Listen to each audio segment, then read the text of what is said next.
اعوذ باللہ من الشیطان الرجیم بسم اللہ الرحمن الرحیم وقال الذین کفروا ان ھذا الا افک افتراہ وعانہ علیہ قوم آخرون فقد جاءوا ظلما وزورا۔ سورہ فرقان کا ترجمہ جاری تھا۔ آیت نمبر 4، 5 اور 6 کا ترجمہ ہے کہ وقال الذین کفروا، اور کہا کافر لوگوں نے، کفار سے مراد مشرکین مکہ، یہودی اور عیسائی ہیں۔ یہودی اور عیسائی بھی وحی کے منکر تھے، نبوت خاص کے منکر تھے، یعنی رسول خدا صلی اللہ علیہ وسلم کی نبوت کے منکر تھے۔ وقال الذین کفروا، اور کہا کفار نے یعنی مشرکین مکہ، یہودیوں اور عیسائیوں نے، ان ھذا الا افک، نہیں یہ قرآن مگر جھوٹ، یہ قرآن جھوٹ ہے، افطرا ہو جسے معاذ اللہ رسول خدا نے گھڑ لیا ہے، وَأَعَانَهُ عَلَيْهِ قَوْمٌ آخَرُونَ، اور اس کی مدد کی ہے اس قرآن کے گھڑنے پر دوسری قوم نے۔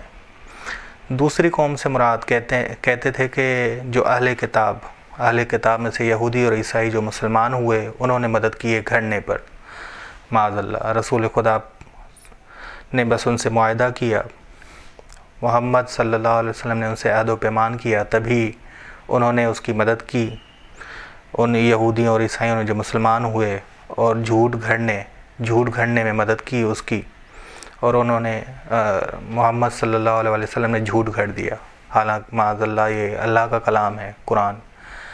وَأَعَانَهُ عَلَيْهِ قَوْمٌ آخَرُونَ، بس دوسری قوم نے اس کی مدد کی ہے۔ بس دوسری قوم سے مراد وہ یہودی اور عیسائی جو مسلمان ہوئے، وہ مشرک جو مسلمان ہوئے۔ فَقَدْ جَاءُوا ظُلْمًا وَزُورًا، قرآن کہہ رہا ہے کہ بس بتحقیق وہ سب ظلم اور جھوٹ میں پڑے ہیں، یہ جو کفار لوگ ہیں۔ فَقَدْ جَاءُوا، پس بتحقیق یہ کفار لوگ جو مشرکین مکہ ہیں، یہودی ہیں، عیسائی ہیں، یہ جھوٹ میں پڑے ہوئے ہیں، عدل و عقل سے جدا ہو گئے ہیں، عدل و عقل سے جدا ہو گئے ہیں۔ وقالو، اور انہوں نے کہا، آیت نمبر 5، وقالو، ان کفار نے یعنی مشرکین مکہ، یہودی اور عیسائی، انہوں نے کہا کہ اساطیر الاولین، یہ قرآن گزشتہ لوگوں کے افسانے ہیں، گزشتہ لوگوں کے افسانے ہیں۔ اکتتبھا، ان گزشتہ لوگوں کے افسانوں کو لکھوایا اس محمد نے ہے، اس محمد نے گزشتہ لوگوں کے افسانوں کو لکھوایا ہے، کیونکہ خود وہ پڑھنا لکھنا تو نہیں جانتا تھا۔ بس یہ جو دوسری قوم نے اس کو مدد کی ہے، بس یہودی اور عیسائیوں اور مشرکین میں سے جو پڑھے لکھے افراد تھے، ان کو مسلمان کیا، معاذ اللہ مسلمان کیا، اور مسلمان کر کے رسول خدا جو بتاتے گئے، محمد جو بتاتے گئے، وہ لکھتے گئے۔ اکتتبہ، اس نے لکھوایا ہے، فہی تملی علیہ، پھر اسے مسلسل سنایا جاتا ہے، بکرۃ و اصیلا، صبح اور شام۔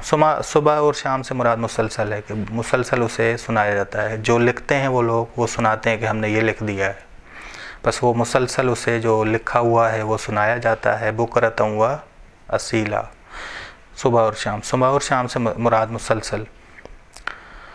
خدا جواب دے رہا ہے ان کا، یہ جو کہہ رہے ہیں کہ قرآن گھڑا ہوا ہے، جھوٹ ہے، رسول خدا صلی اللہ علیہ وسلم نے اپنی طرف سے گھڑ لیا ہے، اس کا خدا جواب دے رہا ہے کہ کل، ان سے کہہ دو، انزلہ الذی، اس قرآن کو نازل کیا ہے، الذی، اس خدا نے، یعلم السر فی السماوات والارض، جو جانتا ہے اسرار کو، مخلوق کے اسرار کو جانتا ہے، آسمان اور زمین کے اسرار کو جانتا ہے، جو آسمان اور زمین میں ہے اس کے اسرار کو جانتا ہے، مخلوقات کے اسرار کو جانتا ہے۔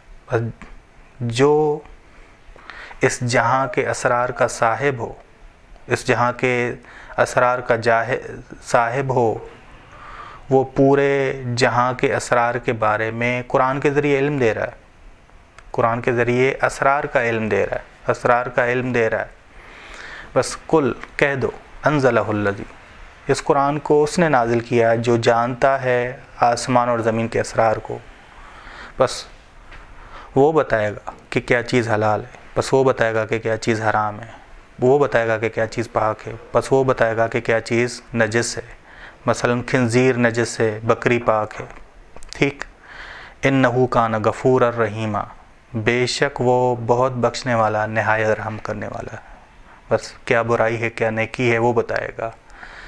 خدا کی طرف سے نازل ہوا یہ قرآن جو اسرار کو جانتا ہے۔ وصلی اللہ علی محمد اہل بیتہ الطیبین الطاہرین۔